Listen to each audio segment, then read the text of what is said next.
From chiropractor overseas to fighting sex trafficking, in this episode, we are going to discover what makes Dr. Casey Pride thrive.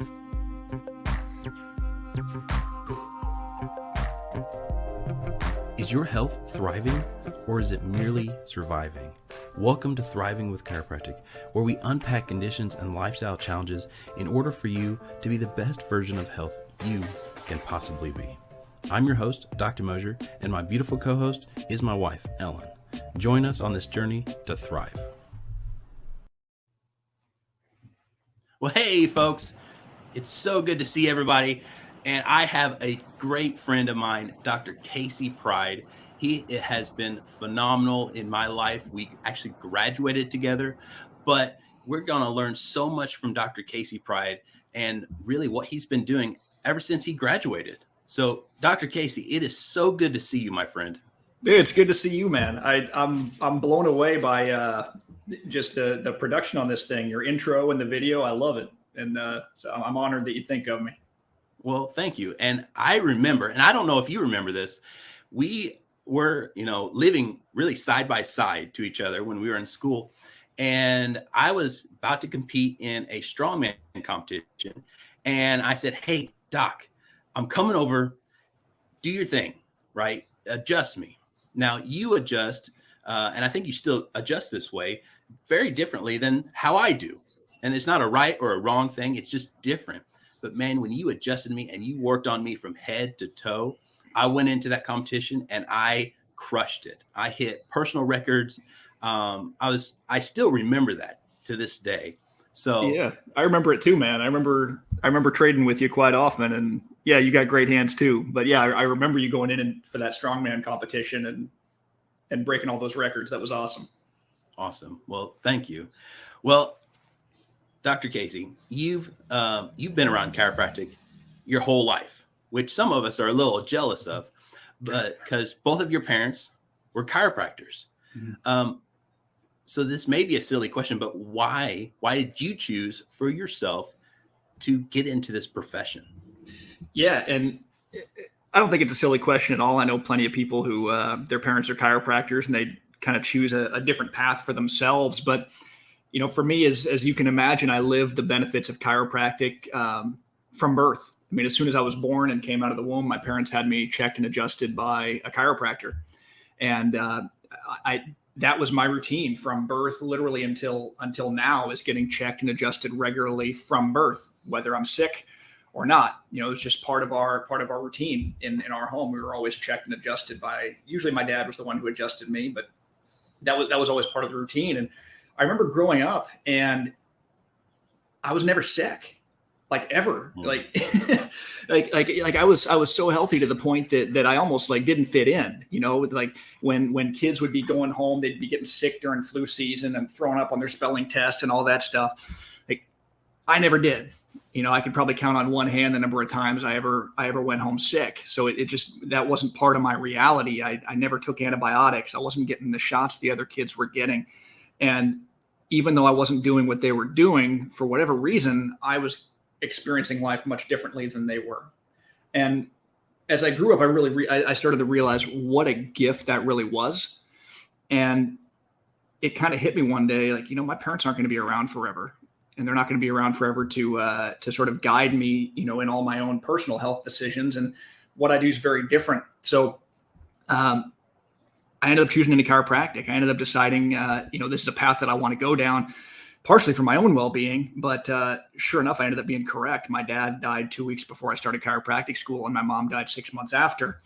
And so chiropractic really gave me the tools that I needed to still thrive in a world where the odds seem very much stacked against that right now. I think if there's anything we've seen in 2020, 2021, and 2022, is that the sort of establishment way of taking care of health really doesn't keep people healthy. It sort of addresses disease when it's already happened. And thankfully, I'm equipped to live differently and to thrive, as you say in your podcast, and to help others do the same. And I think that's probably the most rewarding thing about this, is sort of being that anchor for people in my community, where they're getting blasted with you're weak, bugs are going to come get you. Disease happens to you. You really don't have a choice, and being able to be that presence that says, no, you're brilliant. Your body's brilliant. God designed you to heal. Disease is not an accident. Health's not an accident. You get to be intentional about it. And we're here to help you achieve that level of health and that quality of life that you desire. And I can promise you, it doesn't come from drugs. It doesn't come through a needle. It comes from here. And the intention is to unlock what's already there. We're not giving you anything that you don't already have already. We're simply facilitating its expression, that healing intelligence. So that's my why, is to be able to spread that far and wide, and to be able to give that gift that I had growing up that seemed so uncommon when I was young, and to make it common. That right there is powerful. Health is not an accident, my friend. This is so good. Folks, if you're watching this, you are in for a treat. Dr. Casey, I got to dive into, you went to the Dominican Republic, if I remember correctly. Mm-hmm. How long were you there? So I'm actually on my kind of third stretch here. The first time I came, I ran a clinic here for about a year. And then I came back again returned to the U.S., ran a practice in the U.S. for a year, and then returned again for about a year to work in rescue operations for Destiny Rescue, rescuing children from sex trafficking. So a lot of my work was undercover, going and finding kids and getting them out, until 2020, March, and borders closed down and all kinds of stuff happened. So I returned to the U.S. and jumped back into practice at an amazing clinic out in Orange County, California, called the Cone Health Institute. And recently I've returned to Dominican Republic, and I've been here about 9 months. We moved down last July. So I think that if my math is right, we're coming up on 9 months here. And so a total of close to 3 years I've spent down here. Wow. See, I didn't even realize that you were back there. That is awesome.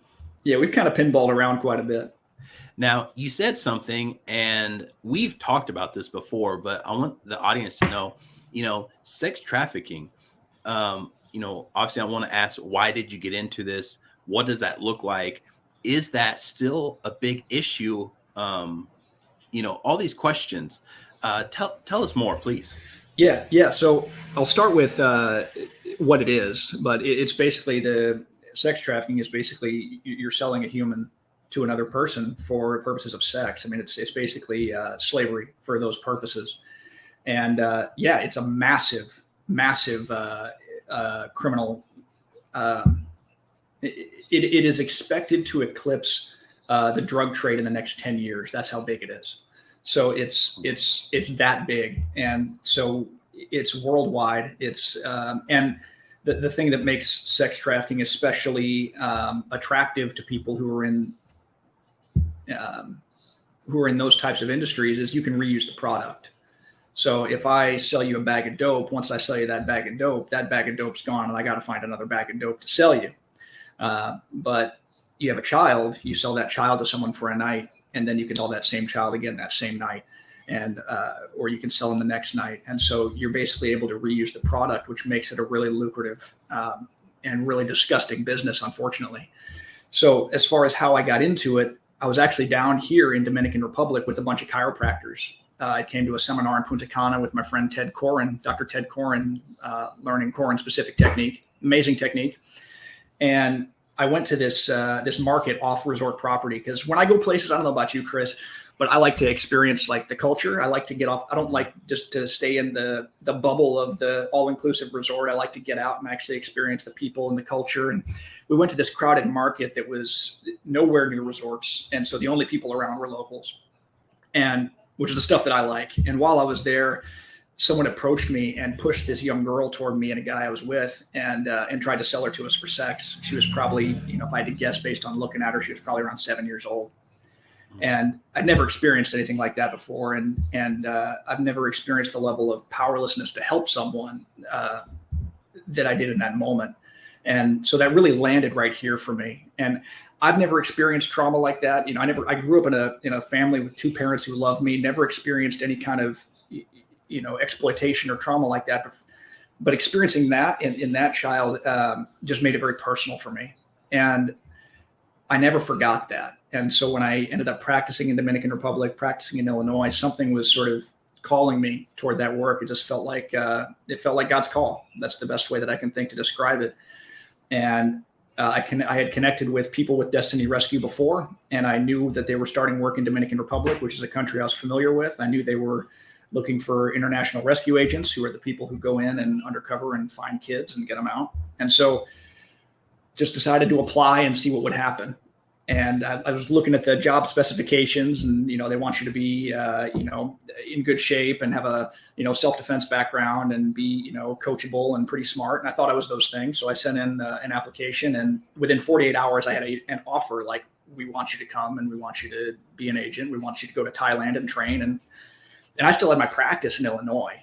So everything, I had taken 0 steps to close this practice down or anything like that. So it was decision time, and I said, okay, can I have a week to think about this? And I already knew the answer. I didn't need the week. I think I emailed him maybe 2 hours later and said, yeah, I'm going to take the position.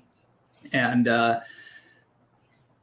so that was kind of the beginning of it for me. I ended up sort of winding my practice down and closing it and transferring my patients out to other chiropractors in my area that I trusted, and bought a ticket to Thailand, went to Thailand for a while and trained there and did some rescue operations there. And once I was finished with my training, went to Dominican Republic, where I worked as an agent there until March of 2020. And recently I returned, and now I'm overseeing rescue operations for the country of Dominican Republic for Destiny Rescue. Wow.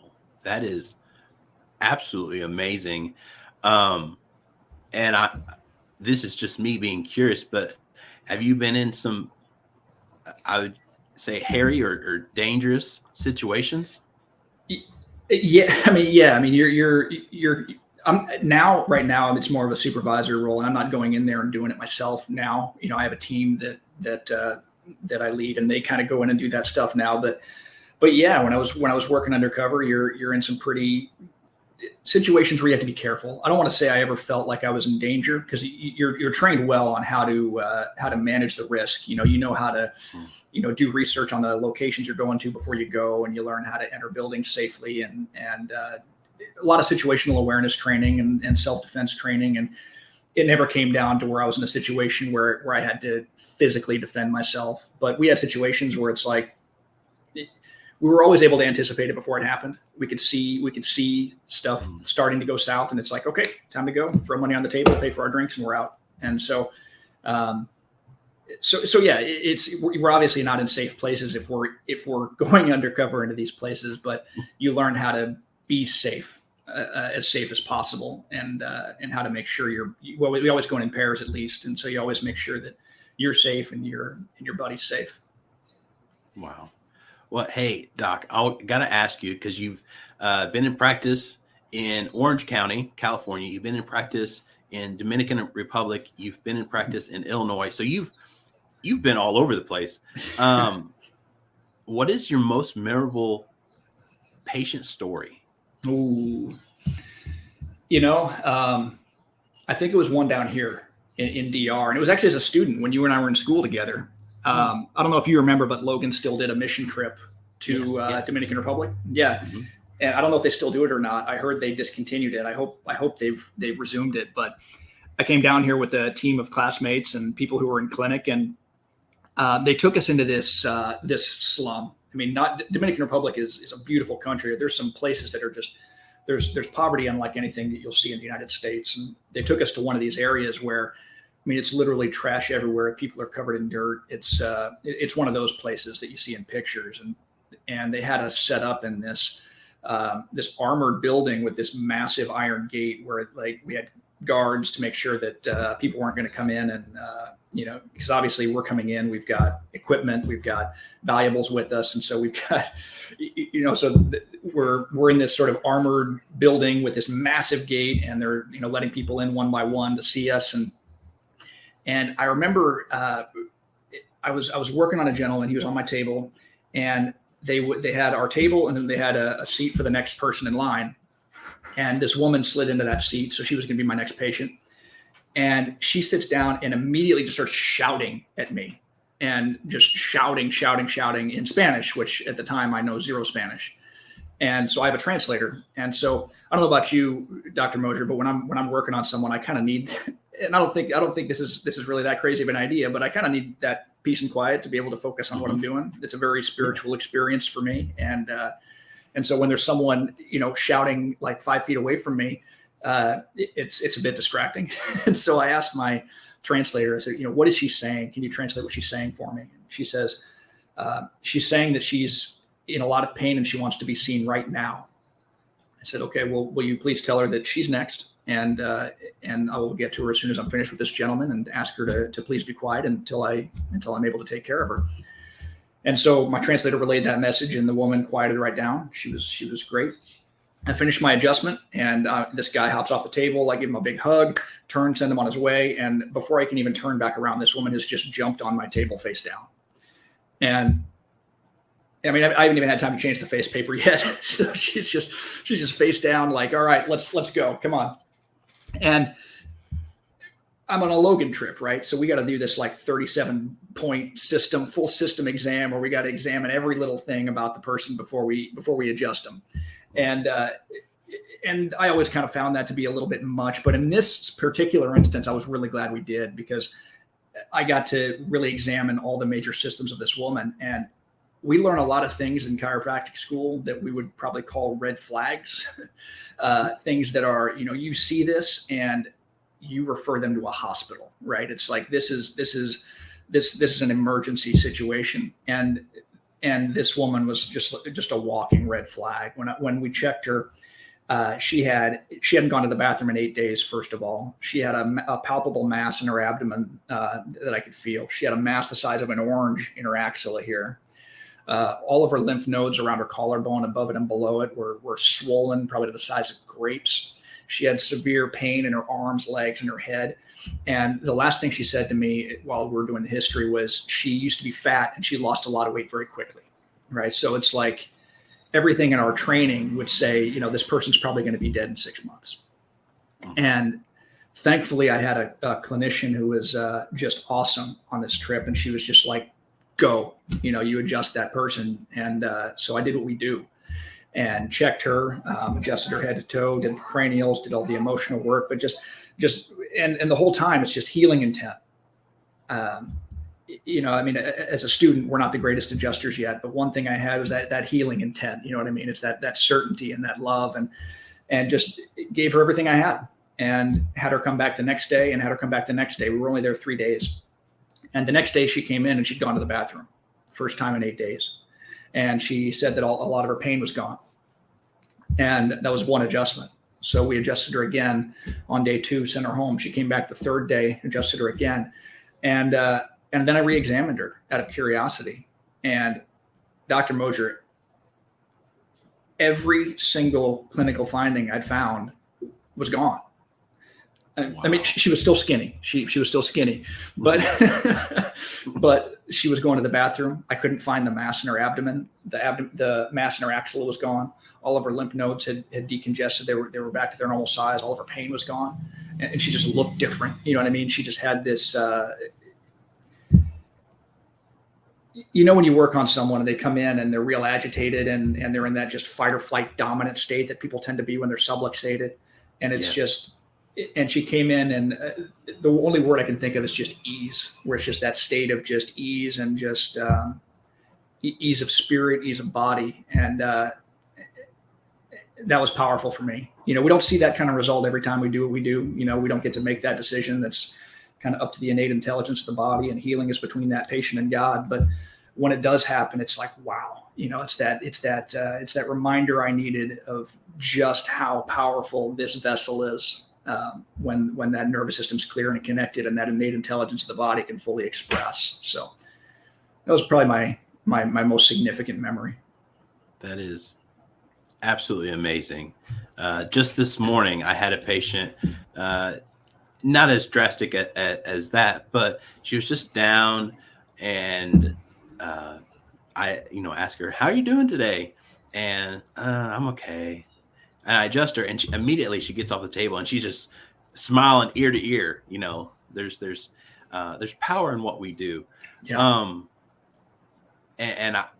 You were describing your first trip to the DR, which that reminded me when we went to Haiti, Elle and I, not for a chiropractic mission trip, but for a VBS mission trip back when we were in college together. And the same scenario. You're in this closed military, wall, all protected, and you have to have translators, and quite an experience. And so I'm so glad that you are serving the DR.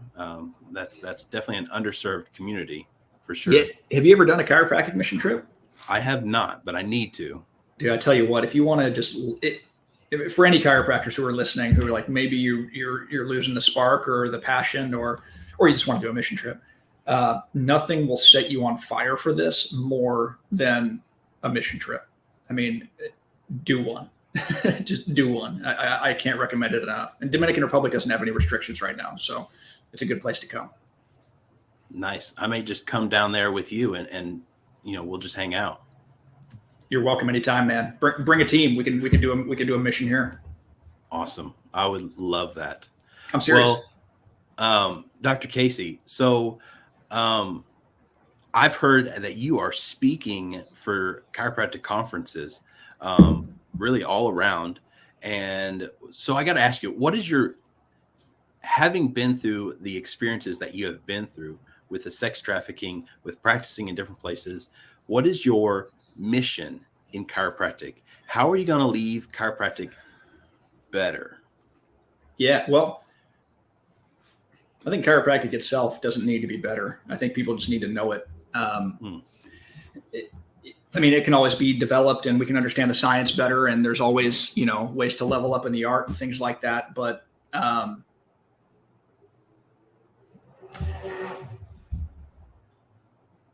yeah, we're the largest drugless healing profession on the planet, and I would just love to see drugless not in that sentence, not because I want us to have drugs, but I would just love to see us be the largest healing profession on the planet.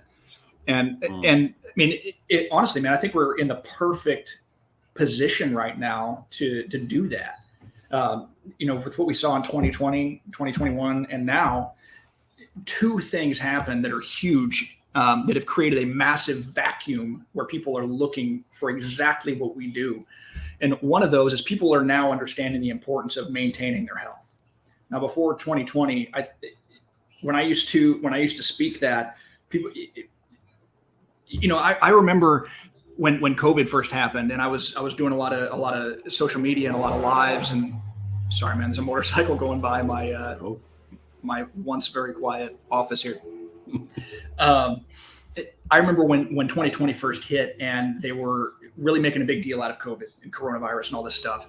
I remember doing a live where I talked about how, look, it's not about the bug. It's about the resilience of the person who's exposed to the bug, right? This is why you can have 100 people in a room, expose them all to COVID, and, statistically one wouldn't die in that small of a sample, but let's just say for the sake of conversation, one person dies, 3 people go to the hospital with severe symptoms, a few people have a sore throat, a few people have a runny nose, and then a bunch of them don't have any symptoms at all, right? If it was only about the bug, everyone who was exposed to the bug would have the same experience as the bug, right?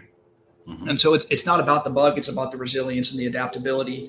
And, I'm sorry, man, another motorcycle. It's about the resilience and adaptability and the strength of the host. And I remember when I put that out, so many people were like, I never thought of it that way.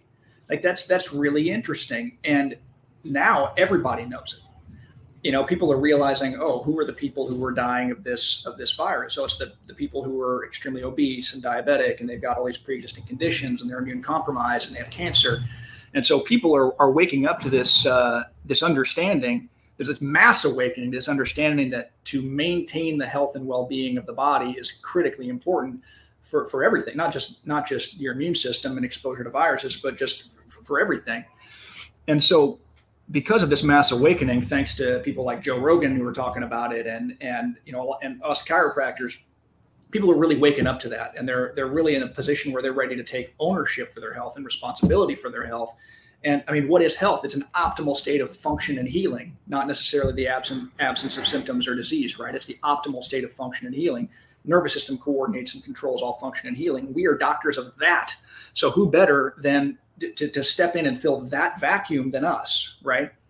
But, I said two things happened, right? So one is people woke up to this idea that maintaining their health is a really important thing. At the same time, people also lost trust in these institutions that they've traditionally turned to for their health, right? I mean, people used to trust the CDC. Anything that came out of the CDC, people trusted wholeheartedly.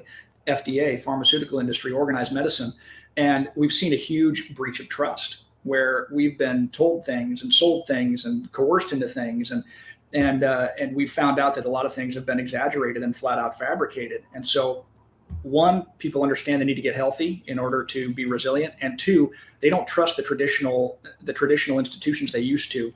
And so I think right now, Dr. Mosher, this is the perfect time for chiropractic to step up and fill that vacuum. If we don't step up and fill that vacuum, then, we don't deserve to be the largest healing profession on the planet.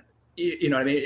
At this point, like, we have a huge opportunity here, and this is an opportunity for us to step up in a big way. So my mission now would be, we are the largest healing profession on the planet, because everybody needs a chiropractor. Everybody needs a healthy, functioning nervous system to function and heal optimally.